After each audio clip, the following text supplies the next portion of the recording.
الحمد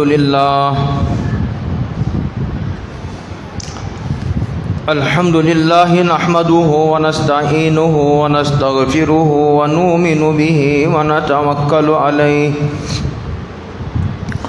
ونعوذ بالله من شرور أنفسنا ومن سيئات أعمالنا من يهده الله فلا مضل له ومن يضلله فلا هادي له ونشهد أن لا إله إلا الله وحده لا شريك له ونشهد أن سيدنا وسندنا ونبينا ومولانا محمدا عبده ورسوله أرسله الله تعالى إلى الناس كافة بشيرا ونذيرا بين يدي الساعة من يطع الله ورسوله فقد رشد واهتدى ومن يعص الله ورسوله فقد ضل وغوى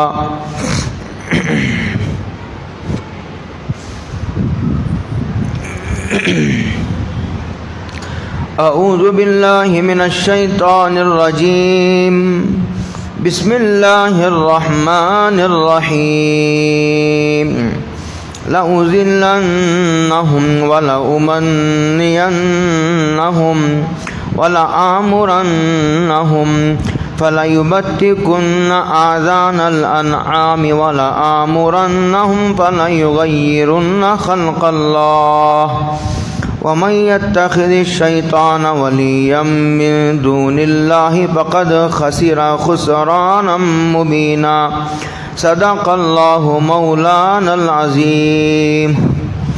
قابل قدر بزرگوں، دوستوں، بھائیوں، السلام علیکم ورحمۃ اللہ وبرکاتہ۔ حضرت رسول اللہ صلی اللہ علیہ وسلم کی ایک دعا ہے، اللہم بارک لنا فی رجب و شعبان وبلغنا رمضان۔ اے اللہ ہمیں رجب و شعبان میں برکتوں سے مالا مال فرما، وبلغنا رمضان، اور رمضان تک پہنچا تاکہ ہم رمضان کی برکتوں سے فائدہ اٹھا کر دونوں جہاں کی کامیابیاں حاصل کر سکے۔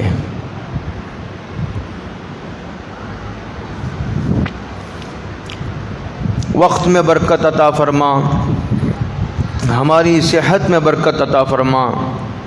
برکت کو یہ سارا مفہوم شامل ہے۔ برکت ایک بڑا وسیع لفظ ہے۔ کاروبار میں برکت عطا فرما، گھروں میں برکت عطا فرما، ہمارے کاموں میں برکت عطا فرما، وقت میں برکت عطا فرما۔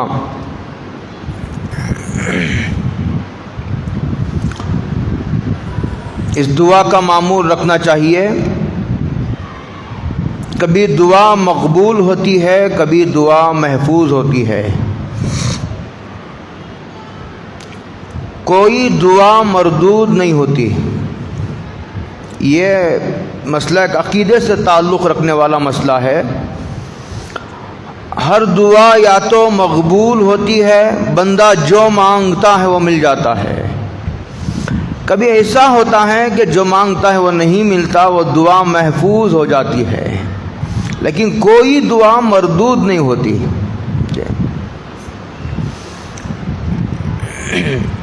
اسی لیے دعا کا حکم دیا گیا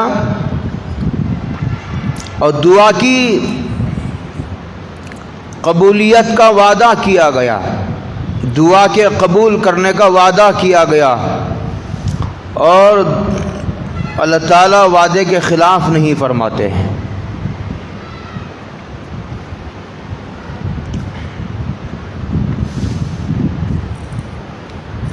یہ ایک رات ہے جو بہت مشہور ہے، شب قدر کی رات۔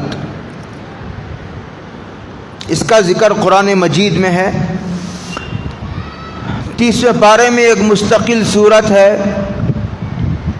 جس کا نام ہی سورۃ القدر ہے، اور ایک سورت ہے جس کا، اور ایک رات ہے جس کو شب برات کہا جاتا ہے۔ اس کا ذکر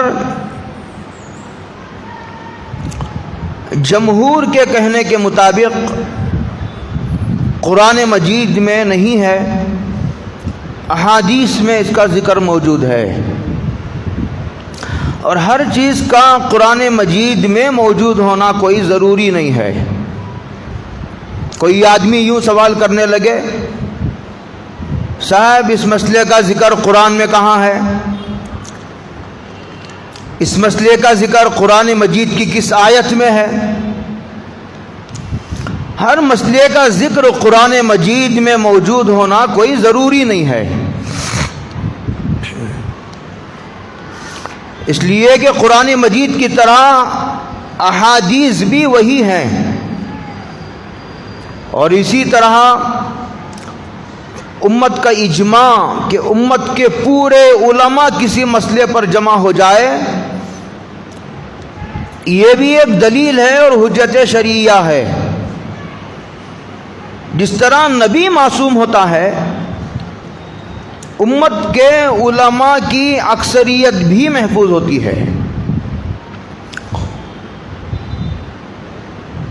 امت کا جمہور جسے کہا جاتا ہے وہ بھی معصوم ہوتا ہے۔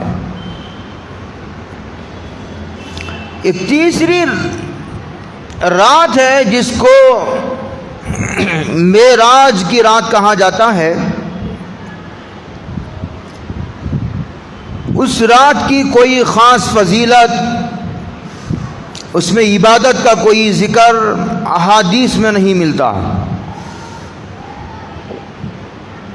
ایک شب قدر ہے جس کا ذکر قرآن مجید میں موجود ہے، ایک شب برات ہے۔ شب برات اس کو اس لیے کہتے ہیں کہ اس رات اللہ تعالی بے شمار جہنمیوں کو دوزخ سے آزاد فرماتے ہیں، بری فرماتے ہیں، جیسے کہتے ہیں نا کہ باعزت بری ہو گئے۔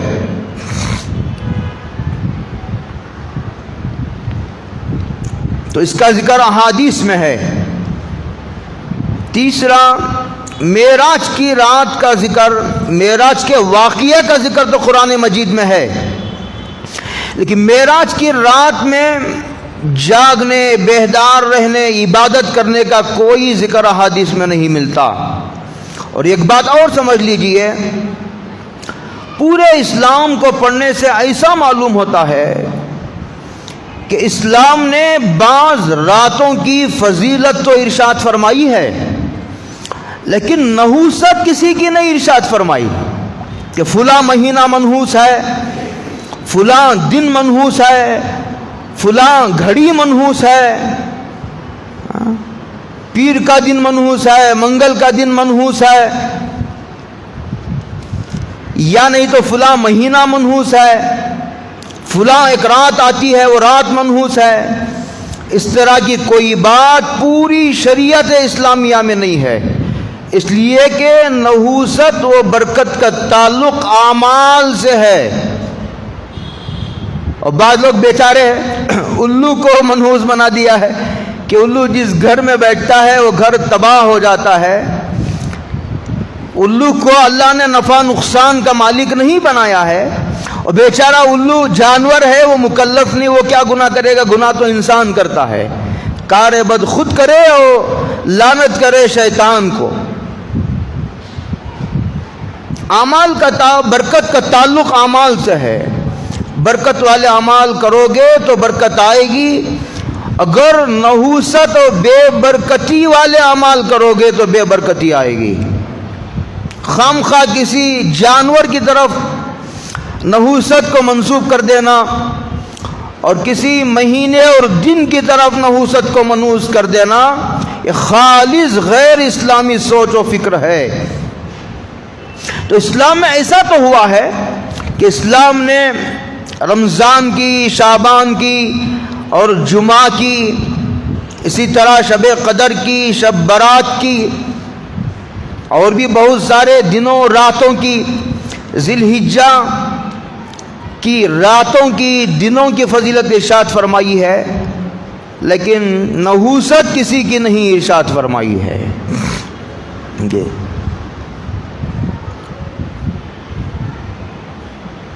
ایک بہت بڑا طبقہ ایسا ہے جو شب برات کی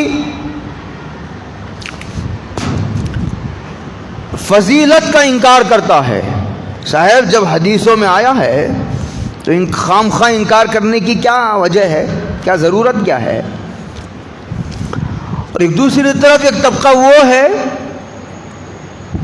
جو اس کو عید کی طرح مناتا ہے، اس لیے بعض لوگ اس کو عید بھی کہتے ہیں۔ اسلام میں دو ہی عیدیں ہیں، ایک عید الفطر ہے، ایک عید الاضحیٰ ہے۔ بعض لوگ اس کو عید الضحیٰ کہتے ہیں۔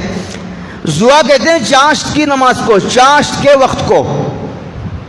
عید الاضحیٰ کہتے ہیں قربانی والی عید کو۔ دو ہی عیدیں اسلام میں، تیسری کسی رات یا دن کے تعلق سے عید ہونے کا تصور اسلام میں نہیں ہے۔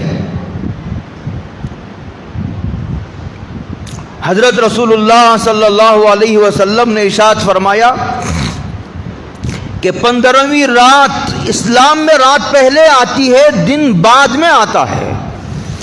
اسلام میں رات پہلے آتی ہے، دن بعد میں آتا ہے۔ کہتے ہیں یہ جو 15ویں رات ہے، حضرت رسول اللہ صلی اللہ علیہ وسلم نے ارشاد فرمایا اللہ آسمان دنیا پر نزول اجلال فرماتے ہیں۔ آسمان دنیا کا مطلب یہ جو قریبی آسمان ہے، 7 آسمان ہیں قرآن کریم کے کہنے کے مطابق، اسی طرح 7 زمینیں ہیں۔ اللہ الذی خلق 7 سماوات ومن الارض مثلہن، 7 آسمان اور 7 زمینیں اللہ نے پیدا فرمائی ہیں۔ یہ جو سب سے قریبی آسمان ہے اس کو آسمان دنیا کہتے ہیں۔ اللہ آسمان دنیا پر نازل ہوتے ہیں، اتر کر آتے ہیں، اب اپنی شان اتر کے آتے ہیں، اپنی شان کے مطابق اللہ نزول فرماتے ہیں۔ میرے اور آپ کی طرح نہیں کہ خطبہ دینے کے لیے میں ممبر پر چڑھ گیا، خطبہ ختم ہونے کے بعد ممبر سے اتر گیا، ایسا نزول اور ایسا صعود نہیں، ایسا چڑھنا اور اترنا نہیں، اللہ کی شان کے مطابق اس کی شان اترتے ہیں۔ اصل میں کہنا یہ ہے کہ اللہ تعالیٰ بندوں کی طرف خصوصی طور پر متوجہ ہوتے ہیں اس رات کو، گویا توجہ دلانا ہے۔ جب تمہارا پروردگار جو خزانوں کا مالک ہے وہ تمہاری طرف متوجہ ہے، تمہاری کیا بدنصیبی آئی ہے کہ تم اللہ کی طرف متوجہ ہونے تیار نہیں ہو؟ مصیبت میں مبتلا ہے، موت آنے والی ہے، دشمن جڑ سے ختم کر دینے کے منصوبے بنا رہا ہے، کوئی روزی کی پریشانیوں میں مبتلا ہے، کوئی بیمار ہے، کوئی لا علاج بیماریوں میں سڑ رہا ہے، اور کسی کے بیٹی کی شادی نہیں ہوئی پریشان ہے، کوئی روزی کے مسئلے میں پریشان ہے۔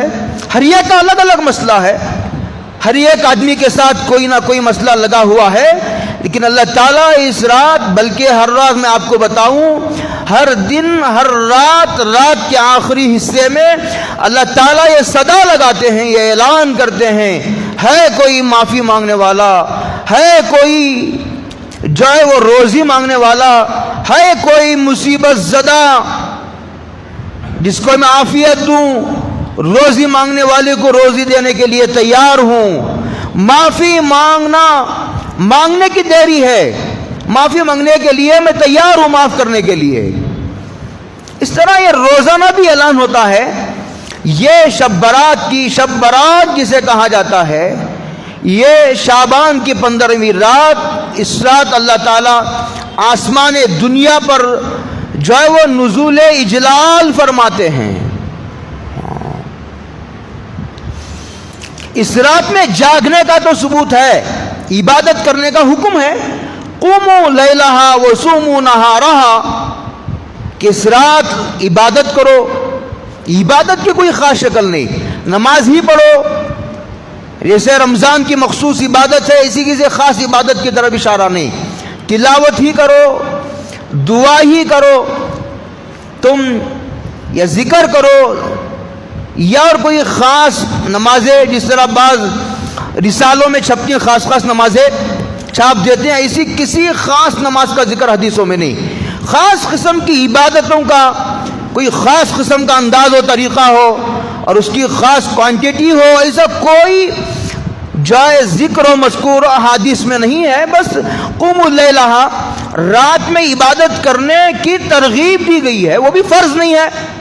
سعید بن المسیب تابعی ہیں، بہت بڑے جلیل القدر تابعی ہے. تابعی کہتے ہیں اس آدمی کو جس نے ایمان کی حالت میں کسی صحابی کی زیارت کی ہو اور پھر ایمان کی حالت میں اس کا انتقال ہو، اس کو تابعی کہتے ہیں.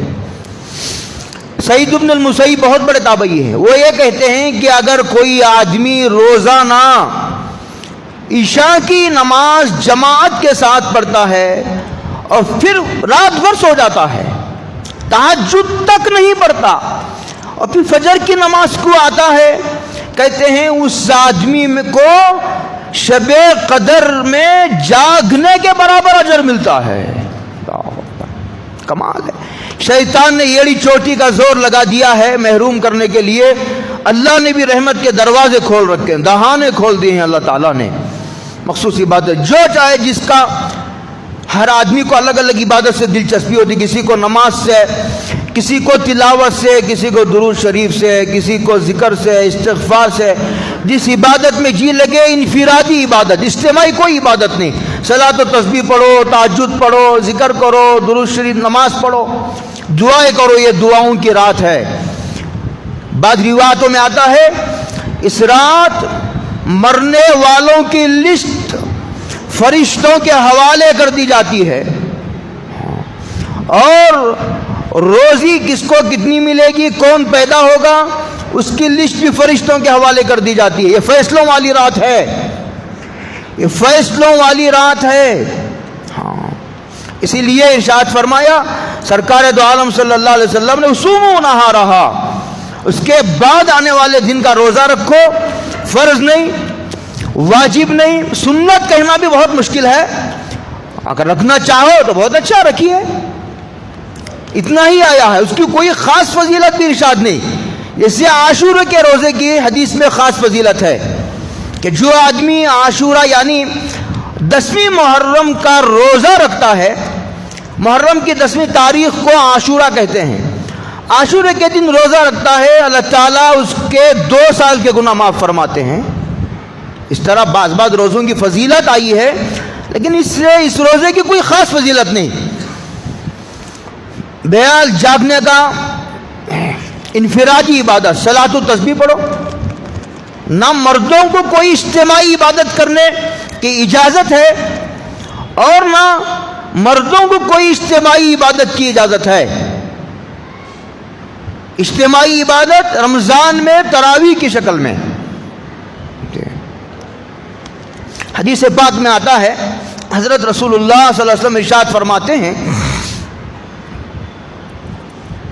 بنو کلب ایک قبیلہ تھا عرب میں، قبیلے بنو کلب، وہ بہت مالدار قبیلہ تھا اور بکریاں پالنے والا قبیلہ تھا. کہتے ہیں حضور فرماتے ہیں بنو کلب کی بکریوں کے بالوں کے برابر اللہ آج جہنم سے لوگوں کو آزاد فرمائیں گے. بہت بڑی تعداد میں، تعداد نہیں بتائی، 70,000 70 لاکھ نہیں. اب بکریوں کے بال، یعنی اللہ تعالیٰ ایک بے شمار لوگوں کو آج جہنم سے آزاد فرمائیں گے شب برات کو. لیکن اس کے بعد حضرت رسول اللہ صلی اللہ علیہ وسلم نے تقریباً 8 تمام روایتوں کو ملانے سے، اچھا ایک بات اور عرض کر دوں آپ کو، یہ ہمارے اہل حدیث کے احباب، اہل حدیث سے تعلق رکھنے والے احباب اس رات کی فضیلت کا انکار کرتے ہیں. انہی کے ایک بہت بڑے عالم علامہ ناصر الدین البانی اگر کوئی یہاں ہو تو ان کے لیے بڑی ذمہ داری کے ساتھ عرض ہے کہ آدمی کو علمی دنیا سے کٹ کر زندگی نہیں گزارنا چاہیے۔ علامہ ناصر الدین البانی اہل حدیث کے سرخیل ہیں، سردار مانے جاتے ہیں۔ انہوں نے ایک روایت نقل کی ہے، ان کی ایک کتاب ہے اصلاح المساجد کے نام سے، ہمارے حضرت نے اس کے حوالے کے ساتھ اس کو نقل فرمایا ہے۔ انہوں نے صحیح روایت سے یہ بات ثابت کی ہے کہ شب برات کی فضیلت ثابت ہے۔ جھگڑا کرنے، گالیاں دینے کے بجائے لوگوں کو کتابوں کا، حدیث کا حوالہ دینا چاہیے۔ یہی علماء کا طریقہ ہے، سنجیدہ اور باوقار لوگوں کا یہی شیوا ہے۔ تو خیر، لیکن حضرت رسول اللہ صلی اللہ علیہ وسلم نے کچھ افراد کی نشاندہی فرمائی، اور تمام روایتوں کو ملانے سے تقریباً 8 یا 9 ایسے امت کے بد نصیب افراد ہیں جن کی اس رات بھی مغفرت نہیں ہوگی۔ اس میں سب سے پہلے مشرک، شرک کرنے والا، جو آدمی اللہ کی ذات میں کسی کو شریک کرتا ہے، یا جو آدمی اللہ کی صفات میں کوئی کسی کو شریک کرتا ہے، یہ کہتا ہے کہ اللہ ایک نہیں دو ہیں، دو نہیں اللہ 4 ہیں۔ جیسے کتابوں میں لکھا ہے کہ بعض قومیں 33 کروڑ خداؤں کو مانتے ہیں۔ اللہ تعالیٰ ہم سب کو شرک کی لعنتوں سے ہمیشہ کے لیے محفوظ فرمائے۔ اس وقت یہ ملک کا بڑا مسئلہ بن گیا ہے۔ شرک ایک ایسا گناہ ہے، ایک ایسی نجاست اور گندگی ہے کہ اگر اس گندگی کے ہوتے ہوئے کسی آدمی کو موت آ گئی، قرآن کہتا ہے وَمَن يُشْرِكْ بِاللَّهِ فَقَدْ حَرَّمَ اللَّهُ عَلَيْهِ الْجَنَّةَ وَمَأْوَاهُ النَّارُ، تو اللہ تعالیٰ جنت کو اس پر ہمیشہ کے لیے حرام فرما دیتے ہیں، اب کبھی بھی وہ جنت میں نہیں جا سکے گا، اور اس کا ٹھکانہ جہنم ہے۔ وَمَأْوَاهُ النَّارُ،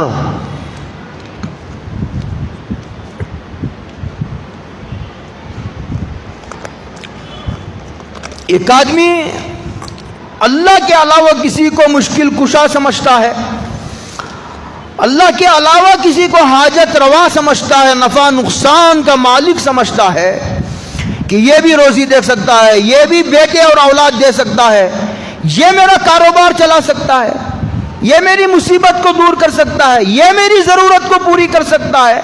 اگر کسی کا ایسا عقیدہ ہے تو وہ مشرک ہے، اور اس کی اس رات بھی مغفرت نہیں ہونے کی، اور مرے گا تو ہمیشہ ہمیشہ کی جہنم میں جائے گا۔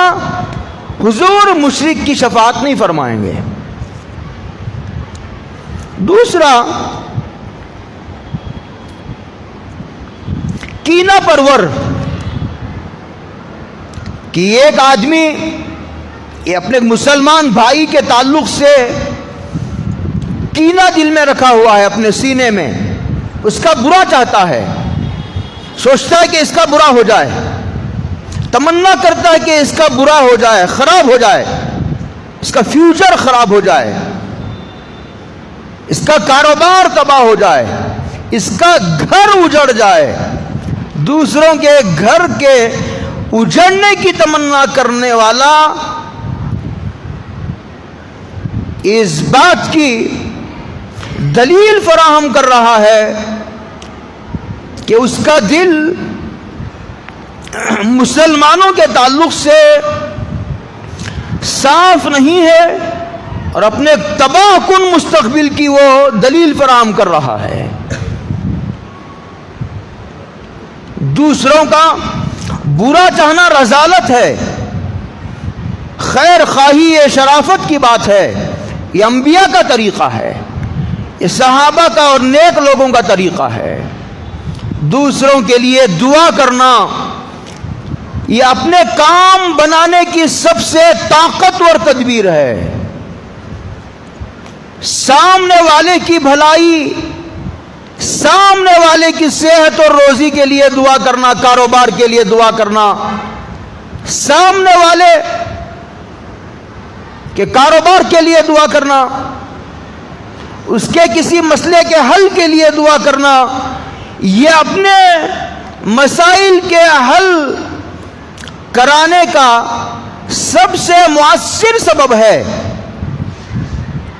حدیث میں حضرت رسول اللہ صلی اللہ علیہ وسلم نے ارشاد فرمایا، کیا میں تمہیں ایک چیز نہ بتاؤں؟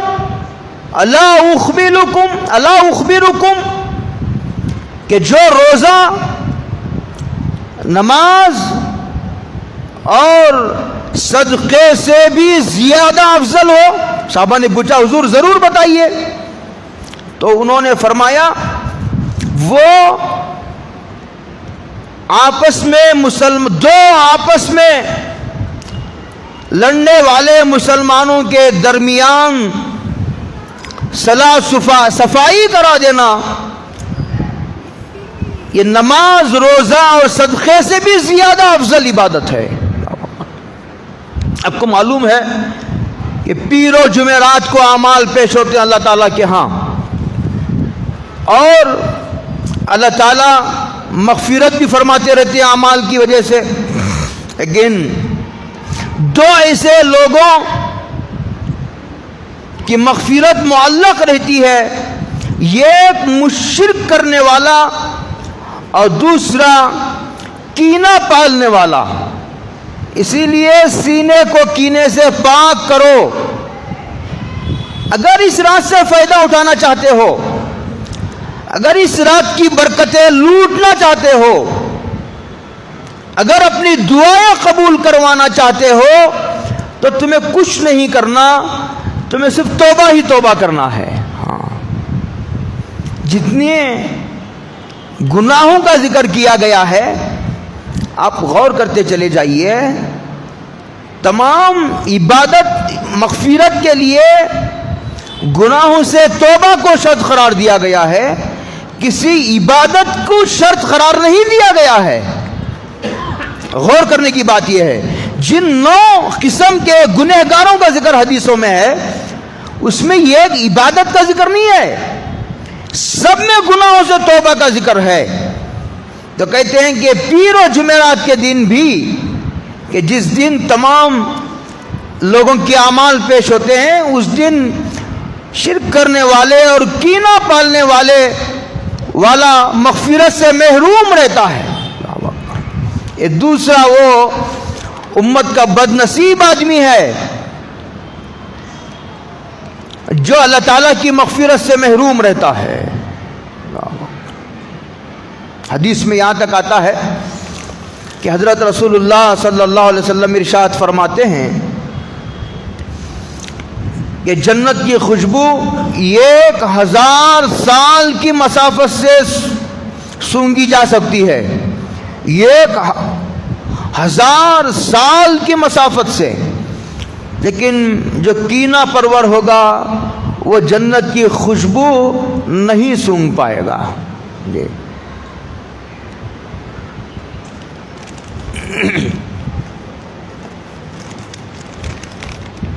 تیسرا، حضرت رسول اللہ صلی اللہ علیہ وسلم نے ارشاد فرمایا، ناحق قتل کرنے والا۔ بعض روایتوں میں یہ ہے کہ خودکشی کرنے والا، اس کی مغفرت نہیں ہوگی۔ حضرت رسول اللہ صلی اللہ علیہ وسلم نے ایک حدیث میں ارشاد فرمایا کہ تمام دنیا کا ختم ہو جانا یہ آسان ہے، ایک مسلمان کی جان لے لینا ناحق، یہ اس سے بھی زیادہ سخت ہے۔ اور یہ ایک حدیث میں یہ بھی آیا ہے کہ اگر یہ تمام آسمان والے اور زمین والے مل کر ایک مومن کی اگر جان لے لے، اللہ تعالیٰ کہتے ہیں، یہ حدیث کا مضمون ہے، اللہ سب کو پکڑ کر جہنم میں پھینک دیں گے۔ یہ اتنا بڑا گناہ ہے۔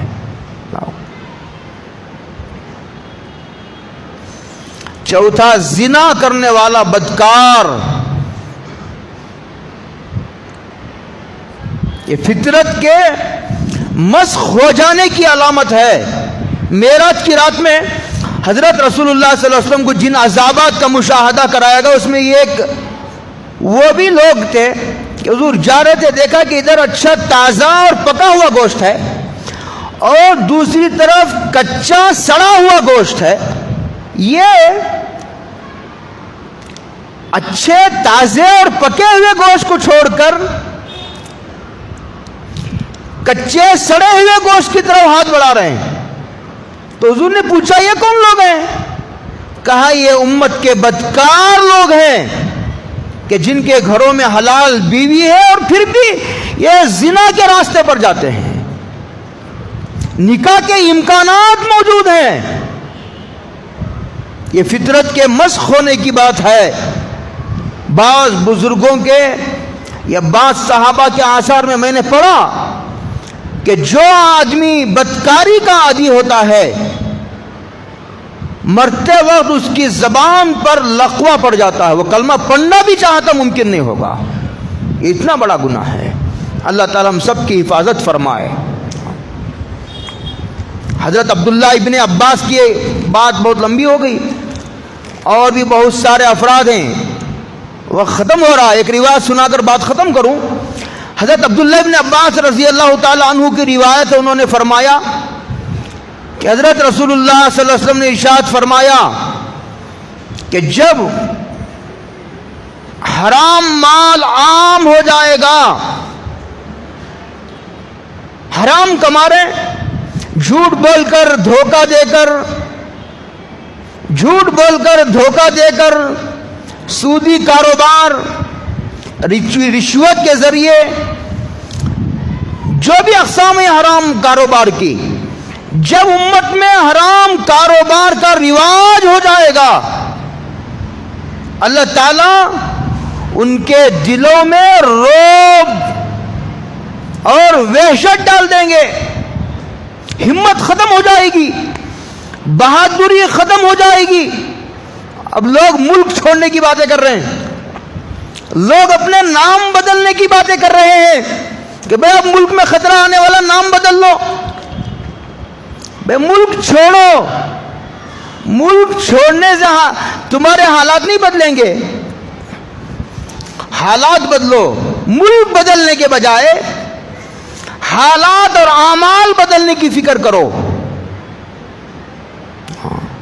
بے ہمت ہو جاتے ہیں، جرأت ختم ہو جاتی ہے، بے باکی ختم ہو جاتی ہے۔ جب قوم حرام مال سے پلتی ہے تو قوم حرام مال کھانے والے ماں باپ کے پیٹ سے بزدل بچے پیدا ہوتے ہیں۔ یہ حدیث کا میں بالکل سمیٹ کر کے یہ ترجمہ کر رہا ہوں، وقت نہیں ہے تشریح کرنے کا۔ اور جس قوم میں بدکاری عام ہو جاتی ہے، یہی بات عرض کرنے کے میں نے حدیث پڑھی تھی، حضور فرماتے ہیں اس میں موت کثرت سے ہوگی، حادثاتی موت۔ آپ دیکھ رہے ہیں پوری صورتحال، صبح کا بندہ دوپہر میں نہیں، دوپہر کا بندہ عصر میں نہیں، عصر والا مغرب میں نہیں، مغرب پڑھ کر گیا عشاء میں نہیں، عشاء پڑھ کر گیا رات میں پتہ چلا 10 بجے کے انتقال ہو گیا۔ حادثات کی کثرت یہ زنا کی ایک نحوست ہے۔ اس طرح بہت ساری چیزیں حضرت رسول اللہ صلی اللہ علیہ وسلم نے گنائی ہیں۔ انشاءاللہ وقت ہو گیا۔ بہرحال وہ 9 قسم کے افراد ہیں جن کی اس رات بھی مغفرت نہیں کی، وہ اس بابرکت و مبارک رات میں بھی، کہ جس وقت اللہ تعالیٰ اپنی رحمت کے دہانے کھول دیے ہوں گے اور آسمان دنیا پر اللہ تشریف لائیں گے، ایسی مبارک رات میں بھی یہ 9 قسم کے افراد اللہ کی مغفرت، رحمت اور برکت سے محروم رہیں گے۔ میں نے 3-4 کا ذکر کیا، باقی انشاءاللہ تفصیلات موقع ہوگا تو پھر عرض کریں گے۔ اللہ عمل کی توفیق عطا فرمائے۔ وآخر دعوانا الحمدللہ رب العالمین۔